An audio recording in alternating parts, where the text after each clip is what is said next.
fin du monde, mesdames et messieurs. Alors, tout d'abord, des nouvelles de moi. Envers du décor. Ouh.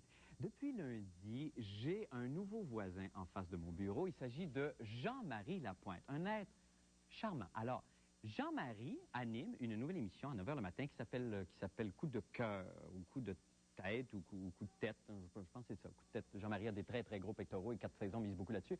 Et il est en compagnie d'une co-animatrice charmante, Martine Baudet, que je ne connais pas beaucoup. Alors, Martine parle la moitié de l'émission, puis l'autre moitié, c'est Jean-Marie qui se gratte. C'est un concept qui vient d'Angleterre et ça marche beaucoup là-bas. Ils font des t-shirts, des casquettes, des ballons de soccer. C'est un hit. Alors, je vais vous montrer comment ça se passe. Je ne sais pas si les caméras peuvent me suivre jusque dans le décor de Jean-Marie. Alors, bon, évidemment, au début, là, il y a une musique d'introduction. Là, l'émission commence et ça fait nan, nan, nan, nan, nan, nan, nan, nan, nan, nan. Bon, c'est un peu long, là, mais ça encourage. Puis là, Martine, elle parle sur cette chaise-là pendant que Jean-Marie, qui est ici, se gratte. Et là, il se gratte. Il parle pas, il se gratte. Il fait juste se gratter. Mais il y a une très, très, très belle écoute. Et là, il y a un commercial. Et au retour, Jean-Marie, généralement, est ici, debout. Et là, comment je pourrais dire ça? Donc, il se gratte. Il se gratte comme ça. Il se gratte. Il se gratte comme ça, longtemps. Ensuite, lui puis Martine, ils sont ici. Et là, ils prennent leur tasse, puis ils boivent dedans. Et là, ils ont un invité, ici, mettons le nain de Bouscotte, là, qui, lui, ne se gratte pas. Mais il prend une petite gorgée. Mais par contre, Jean-Marie, à ce moment-là, généralement, il est déchaîné. Et là, il se gratte, il se gratte, il se gratte, ici, sur le Chesterfield, comme Chuck Norris dans toutes ses films.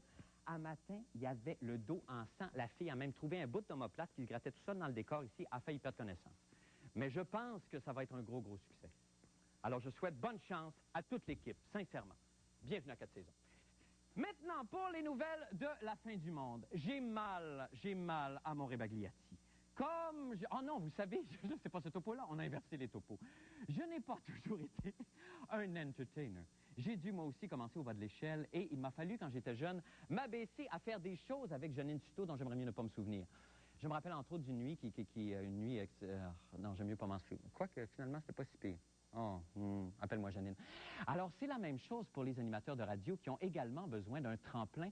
Et la station de radio communautaire CIBL est en ce domaine un chef de file. On ne compte plus le nombre d'artistes, de communicateurs, d'animateurs issus de cette pépinière. Il reste que CIBL est une institution sur le qui-vive depuis le début de son existence. Manuel Folia, l'ennemi juré d'Oscar de la Renta, est allé visiter la station. On écoute. Créée en 1980, CIBL FM 101,5, la radio communautaire d'Oshaga-Maisonneuve, emploie plus de 200 bénévoles qui animent, produisent et réalisent la programmation quotidienne de la station. Les Montréalais, on commence vraiment à s'y faire à cette idée. Le vendredi 4 juillet 1996, CIBL FM se voyait refuser pour une 3e fois depuis son existence l'accès à une fréquence plus puissante, soit le 95,1 FM. Ce qu'on s'est rendu compte, c'est que pour avoir une attribution de fréquence et se battre contre Radio-Canada ou un consortium, il faut avoir une armée d'avocats, puis ça, on les a pas. Donc, bienvenue aux avocats. Si vous voulez venir faire de la production CIBL, on a besoin de vous. Les difficultés de toutes sortes ont fait de CIBL une résistante, mais dont la situation est de plus en plus fragile. Surtout depuis que la CECM, qui lui loue ses locaux, menace d'éviction la station en juillet prochain. C'est sûr que le fait qu'on ait de la misère à CIBL fait que les gens qui viennent sont réellement passionnés, sont réellement prêts à fouiller, à faire un travail d'archéologue pour trouver des nouvelles choses à diffuser, des nouveaux groupes, des nouvelles informations sur le plan social aussi. C'est sûr qu'avoir de la misère fait que les gens... Il n'y a personne qui aime ça être dans la misère. Donc, quand tu te rends à un endroit qui est dans la misère, c'est sûr que c'est parce que tu as vraiment une passion qui t'amène à aller là. Tu y vas pas comme ça pour le plaisir. Dans cette course au plus crétin, on doit souligner la performance plus qu'honorable du milliardaire Richard Branson, qui a réussi à parcourir 0 km à bord de son ballon. CIBL fait aussi face à un autre phénomène, c'est qu'elle voit grand nombre de ses meilleurs éléments partir pour d'autres réseaux, notamment Radio-Canada, qui, ironiquement, a hérité de la fréquence 95,1 que CIBL convoitait. Radio-Canada est à peu près la seule station et sûrement le seul réseau à offrir un débouché à des gens qui sont intéressés par la création radiophonique ou par une radio de qualité. La météo Martine-Rousier, des précipitations en perspective là, pour la fin de semaine? Parfois, j'ai une certaine nostalgie, je dois dire. Le fait qu'il y avait une occasion de rencontrer des gens vraiment, mais totalement différents, hein? Des gens plutôt straight comme moi, et des gens qui étaient complètement pétés, qui se retrouvaient dans un même environnement. Et pour moi, c'était l'occasion de rencontres comme ça super, extraordinaire. C'est ce qui m'a vraiment donné le goût de faire de la radio, de faire ce que je fais aujourd'hui. À CIBL, on avait, disons, une liberté qui était plus grande dans ce sens-là. C'est vrai que cette liberté-là, des fois, nous manque, mais j'ai réussi à la retrouver ici avec le temps. C'est un laboratoire de création CIBL, c'est clair. Ultimement, il y a quelques animateurs qui sont payés pour être en ondes. Ils font ça sur une base quotidienne. J'en fais partie de ces gens-là. Et c'est certain qu'ultimement, je voudrais rester à CIBL parce que je veux pas forcément aller ailleurs où je vais être pris dans un carcan où on va me mener, dans le fond, à faire mon émission. Il va y avoir une brigade de recherchistes, un réalisateur dont j'ai absolument pas besoin pour mener à bien une émission comme la mienne. Somme toute, il ne reste plus qu'à espérer que CIBL bénéficie de subventions du ministère de l'Éducation pour la formation exceptionnelle qu'elle aura donnée à des animateurs professionnels de la radio d'État. Il n'y a pas juste Radio-Canada, par exemple. Il y a aussi d'autres stations. Il y a même TQS qui est venu chercher Bruno Blanchette à la fin du Monde est à 7 heures. Jean-René Dufort aussi, qui est dans votre équipe. Il y a plein de monde. La fin du Monde est à 7 heures est aussi à CIBL. Bonsoir, Manuel Folliard. Bonsoir, comment allez-vous? Ça va très bien. Vous-même? Super, on va passer à autre chose. On va passer à autre chose, d'accord. Ils sont bien bons à CIBL. On les aime bien. Enfin, je pense qu'ils doivent nous écouter en ce moment. Je ne voudrais pas dire des erreurs, mais c'est probablement parce qu'ils ont eu beaucoup de difficultés qui sont aussi résistants. Oui. Malgré tout, je voudrais passer un message chez la Plug Totale. Il va y avoir le radioton de CIBL au mois de mars. Oui. Et précipitez-vous, envoyez des dons. Vous pouvez commencer tout de suite à envoyer des dons à cette radio parce que leur loyer va augmenter d'à peu près, va quadrupler. Quadrupler Oui, d'un la coup. CECM qui abrite leur locaux a décidé de quadrupler leur loyer. En fait, regardons, donne en c'est fin. sous-gestion Ok, leurs locaux. D'accord. Et on a aussi d'autres gens, en fait, je savais pas, Masbourien aussi est passé là. Ah, mon Claude Fafard, notre caméraman. Mais mon Dieu.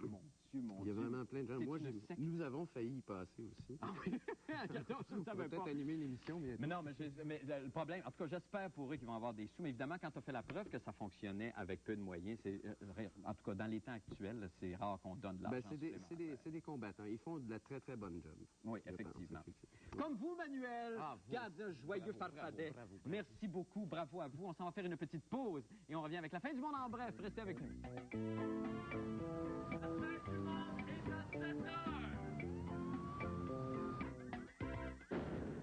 Eh bien, à la fin du monde en bref, maintenant, Diane Dufresne frappe encore. Non contente d'avoir mis en émoi la communauté artistique de toute la francophonie, en traitant Lara Fabian, la hyène de Cité Rock Détente de Belge, Diane La Furie s'attaque maintenant au milieu scientifique. En effet, aujourd'hui, dans le Journal de Montréal, elle aurait traité de Belge un duo d'aventuriers qui s'apprêtait à traverser l'Antarctique. Alors, dans les jours qui suivent, Diane prévoit de traiter de Belge Michael Jackson, Jane Fonda, le père du meuble, ses dents d'en haut et tous les reptiles. Bon, normalement, à ce moment-ci de l'émission, j'aurais dû vous présenter un autre somptueux reportage en provenance de Nagano, préparé amoureusement par notre ragoûtant minou d'ombilic, Patrick Masbourian. Et dans ce document unique, nous l'aurions vu gravir le mont Fuji avec ses petits souliers, manger avec des petites baguettes et décevoir une japonaise avec son petit Nikon. Hélas, vous n'en verrez rien. Pourquoi? Parce que la compagnie Federal Express a perdu la cassette. C'est inexcusable. En votre nom, je crie vengeance. Je crie justice. Je crie... J'exige des explications et pour ce faire, je rejoins sur le champ la directrice des communications de la compagnie Federal Express, Mme Rachel Dubois. Bonsoir, Mme Dubois. Bonsoir. Alors, qu'avez-vous fait de mon paquet, Mme Dubois? Mon paquet. Il est fatigué avec son paquet. Merci beaucoup, Mme Dubois. Eh bien, j'ai mal à mon rébagliati. Comme j'étais naïf de croire que ce petit farfadet de la colline enneigée était pur et sans tache. Je l'imaginais au retour d'une gracieuse descente rentrer à la maison et dire « Maman, ça sent bon le cookie. Vite, serre-moi un bon verre d'eggnog et raconte-moi l'histoire du petit pousset. » J'avais tout faux. Je suis trahi. Mon petit lutin est un horrible drogué et nous ne saurons pas avant demain matin quelle sera la décision du comité d'arbitrage du sport au sujet du retrait de sa médaille d'or. En attendant, Jean-René Dufort, le petit Snowlet éveillé, est allé enfumer du bon au Mont-Saint-Bruno. Est-ce qu'on a le topo? On a le topo! On regarde. La question est sur toutes les lèvres. Est-ce que oui ou non, la marijuana élève le skieur vers des nirvanas de performance? À l'heure où tous les experts mondiaux en dopage sportif se perdent en discussions vasouilleuses, la fin du monde a décidé de vérifier concrètement et scientifiquement les effets de cette drogue sur un planchiste d'occasion. Je vais faire 3 descentes et vous allez déterminer avec votre œil d'expert si je suis meilleur ou pire avec marijuana. C'est parfait, Jean-René. Première descente, performance à jeun qui servira de base de comparaison. Alors, comment était ma première descente à jeun? C'était pas mal. Disons qu'il y avait des inconvénients, mais quand même, c'était bon dans l'ensemble. OK, ça, une note sur 10? 9 sur 10, disons 7 sur 10 pour l'instant. Deuxième descente, performance avec inhalation de fumée de pote. Deuxième avec inhalation, puis... C'était un petit peu mieux que tout à l'heure. Combien sur 10? Oh là, tout à l'heure, j'avais donné 7, mais je te donne sûrement 8 comme t'es là. Sûr et certain. Troisième descente, performance avec consommation complète d'un pétard.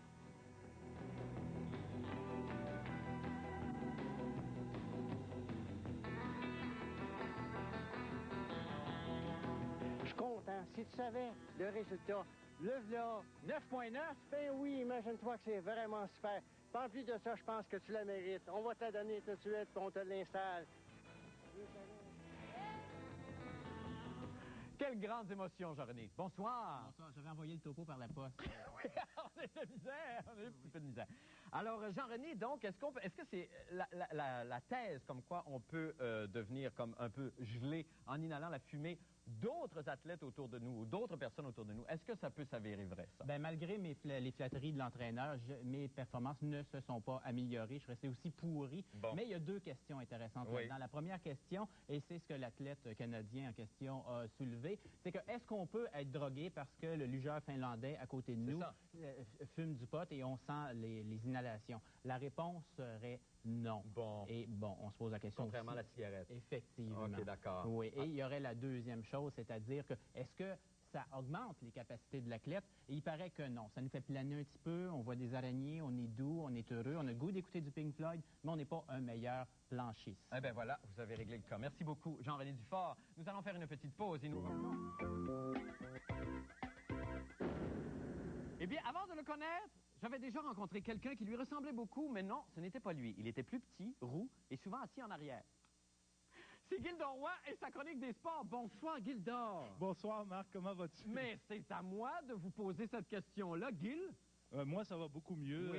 Et mon épouse aussi, je pense qu'elle est correcte. Bon, ben on est bien contents. On était bien insécures. On n'avait pas de nouvelles, puis on se demandait si tu serais là ce soir. J'y serai demain, Marc. Aussi? Oui, Mon Dieu, c'est un combo. Mais je veux dire en studio. Ah, ben mon Dieu, il y a progrès, Gildor. Et je suis prêt à tirer au poignet avec n'importe quel journaliste sportif qui me traite de moumoune. On se remet vite. Oui, c'est vrai, c'est vrai. Alors, de quoi parle-t-on ce soir, Gildor? Je me trouve dans ce décor un peu apocalyptique, ici même sur la cime du Mont Rigaud, et ça me donne le goût de chanter cet hymne à l'amour que tu entendras sans doute avec moi. C'est en étant debout à Rigaud. Je n'irai pas jusqu'au bout. Non, on connaît la suite. Oui, parce que c'est Nagasaki, c'est Hiroshima, c'est donc Nagano. Et hier, j'ai été touché, et sans doute tu l'as été toi aussi, par l'espèce de discours d'après-course de Jean-Luc Brassard qui a dit que finalement, c'était pas si grave que ça de pas remporter une médaille, qu'il y avait des enfants qui se mouraient dans les hôpitaux. J'ai trouvé ça beau qu'il dise ça, sauf que je m'insurge contre le gros fatigant qui les attend en bas de la piste, là, qui lui fait des entrevues pendant qu'ils sont en train de perdre des milliers de dollars en commerciaux après les Jeux. Là. Il pourrait les laisser pleurer 5 minutes puis leur parler après. Oui. La petite Anne-Marie Pelchat aussi, qui est arrivée 5 ans. Elle m'a fait verser. Elle voulait pleurer. Mais j'ai été C'est pas vrai que le public veut le savoir tout de suite. On est capable d'attendre 5 minutes. 5 minutes. Pas plus. Pas plus. 5 minutes. 5 minutes, gros max. Oui. Et je voudrais terminer, Marc, en remerciant toute l'équipe. J'ai encore reçu beaucoup de fleurs aujourd'hui, mais à l'avenir, je préférais que vous envoyiez des dons à la Fondation Richard Goyer pour les adultes atteints d'adolescence. OK, d'accord. Regarde donc. Ça serait préférable. Hey, alors, je veux souligner le travail extraordinaire de Paul Hood. Oui. Il décrit la luge, puis Dieu sait qu'il n'y a pas grand-chose à décrire, mais il fait un travail extraordinaire. Effectivement. Il trouve des mots que je ne savais même pas qu'ils existaient. Et demain, je ferai une démonstration de luge avec toi en studio, si tu le veux bien. Ben, ça peut me faire plaisir. C'est le fun, hein? Toujours prêt. Merci beaucoup, Gildor. Merci à vous. Et soigne-toi bien. Oui, à demain. Et dis bonjour à ta femme. Avec plaisir, Marc. Muchas gracias. Même si sa bonne humeur est contagieuse et son sourire nous réjouit, il a quand même toujours l'air de Pierre Bourgault en descente de bain. C'est notre bonhomme Carnaval qui nous attend avec sa météo. Bonsoir, bonhomme. Bonsoir, Marc. Comment vas-tu? C'est un feu roulant ce soir. Comment ça va, vous? Ben, ça va très bien. J'avoue que j'ai peur de fondre un peu de ce temps-là, tellement il fait beau. Ben, je sais bien, bonhomme. Qu'est-ce qu'on verrait si vous fondiez? On verrait quelque chose de pas très agréable. Une flaque d'eau, un point, c'est tout. Ah, vous êtes tellement bel imaginaire, vous. Oui. C'est-tu vrai que vous avez déjà fait des choses en dessous de votre casque? Ben, j'ai ma tuque, j'ai rien en dessous de ma tuque. J'ai pas de cheveux, j'ai rien en dessous de ma tuque. Vous avez jamais été malade, là? Ah, pas du tout, jamais. Quel temps il va faire ce soir, cette nuit et demain, bonhomme? Ben, cette nuit, croyez-en pas, il va faire -1, très doux, avec une neige fondante. Oui. Demain, ce sera très beau. 2 maximum, -2 minimum. Puis il y aura des 60% de risque d'averse de neige. Et c'est tout? On se reparle demain soir? On se reparle demain soir, ça me fera plaisir. Vous êtes certain qu'il vous a jamais restitué dans votre... Ben voyons, j'ai jamais été malade, aucun problème. Je suis toujours en forme. Merci beaucoup, bonhomme. Joyeux carnaval. À vous aussi. Merci. Merci. On s'en va faire une petite pause et on revient avec la rescapée de la fin du monde de ce soir.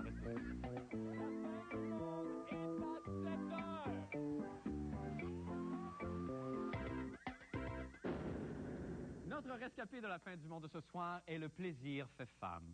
Tout le monde s'est une fois ou l'autre laissé séduire par l'image de cette femme racée, apprêtée, parfaite, qui embaumait le Québec de son séduisant parfum mêlé de réussite et de succès. Cette prêtresse de la beauté a par la suite implanté son empire dans le monde avec la grâce d'une Néfertiti et la fougue d'une Madeleine de Verchères. Elle animera une nouvelle émission Évasion Beauté dès le 23 février ici à TQS, mesdames et messieurs. Madame Lise Wattier, bienvenue. Bienvenue. Ben, hey, comment ça va? Ça va bien. Oui. Je joue depuis le début, moi. Ah, ben tant mieux, c'est bien gentil. La fin du monde est là. Ben, c'est bien gentil. J'ai eu un beau cadeau. Je vous le montre pas, je ne sais pas ce qu'il y a dedans. J'ai un beau cadeau, Vous avez annoncé du push-push, ça. Du push-push? Vous m'avez envoyé du push-push. Oui, que c'est push-push. Alors, d'abord, on voulait parler évidemment de cet empire-là. C'est assez extraordinaire. C'est trop gros, le noir. Empire, c'est pas un empire.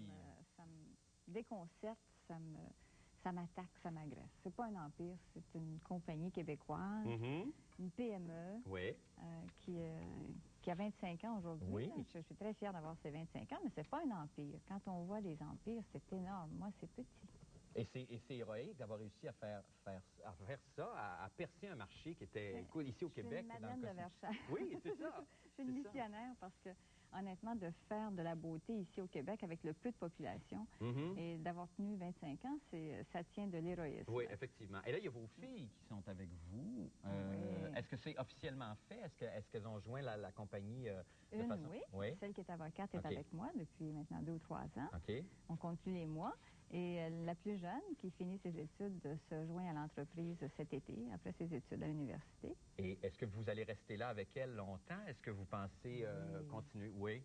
Elles ne sont pas toutes seules. On est beaucoup dans l'équipe. Il y a une relève chez nous de tous les vice-présidents, les directeurs. Tout ça, c'est une équipe de jeunes. Quand j'ai fondé ma compagnie, j'étais la plus jeune. Aujourd'hui, je suis l'aînée, mais j'ai toute une équipe de jeunes avec moi. Alors, mes filles se joignent parmi l'équipe. Elles vont grandir, elles vont apprendre, et puis... Mais c'est quand même vous un jour. Un jour, oui, c'est ça, parce que vous avez dit qu'il y a des générations. Quand on bâtit une entreprise comme ça, la première génération la bâtit, la laisse à la deuxième. Des fois, la deuxième la fait fructifier et tout ça, mais la troisième, des fois, la détruit ou peut la laisser aller dans une espèce de tradition. Est-ce que vous avez peur de ça? Moi, je vais être au ciel. À ce moment-là, je vais vous regarder. Et puis, je vais voir ce qui se passe. Est-ce qu'on peut, comment je pourrais dire, là, on a eu un mois de janvier difficile. Et apparemment, le marché des cosmétiques a très bien fonctionné en janvier. C'est bizarre, parce que moi, j'avais l'impression que le commerce de détail était vraiment atteint. Et je ne sais pas pourquoi, les ventes de cosmétiques n'ont pas été touchées. J'ai l'impression que dans des moments où les temps sont durs, on a besoin d'un petit rouge à lèvres, on a besoin d'un produit qui nous remonte le moral, qui n'est pas un produit coûteux finalement. C'est pas comme de s'acheter un vêtement. Alors, les petits plaisirs nous font parfois beaucoup de bien dans des moments de situations pénibles. Oui, mais est-ce qu'on peut faire une relation entre l'humeur des Québécoises et les produits qui sont plus à la mode, par exemple? Est-ce qu'il y a des moments où, je ne sais pas si... y a-t-il des produits qui ressortent, là, généralement, qu'on peut associer à l'humeur des Québécoises qui ne filent pas ou qui sont... Partout au monde, quand c'est triste et quand c'est gris, quand c'est noir, on a le goût de couleurs. On a le goût de choses qui vont briller, on a le goût de choses qui vont nous illuminer, nous allumer. Alors, j'ai l'impression que ce mois de janvier, qui a été un dur mois, nous a donné un petit coup de réveil, on dit un peu de couleur ou un peu de produits qui vont nous faire du bien. C'est des petits plaisirs, finalement. C'est pas des énormes plaisirs. Oui. Quand vous parlez beaucoup de beauté intérieure. C'est quoi la beauté intérieure pour vous? Parce qu'évidemment, on parle beaucoup d'extérieur, mais la beauté intérieure, ça serait quoi pour vous? Je pense que c'est une beauté qui vient du cœur. C'est une beauté où les gens se sentent confortables et bien avec eux-mêmes. Quelqu'un qui est bien dans sa peau, quelqu'un qui aime les autres, quelqu'un qui est ouvert aux autres. Je pense que la première beauté, elle est là. Et ensuite, le maquillage et puis les produits viennent aider, agrémenter, mais la vraie beauté, elle est là. Elle est ici. Et je le répète depuis 25 ans, alors les gens sont fatigués de l'entendre. Il y a même Claudine Mercier qui se moque royalement de moi avec ça, mais je m'amuse parce que finalement, c'est ça. C'est là-dessus qu'il faut se laisser, malheureusement. Bonne chance à TQS. Merci.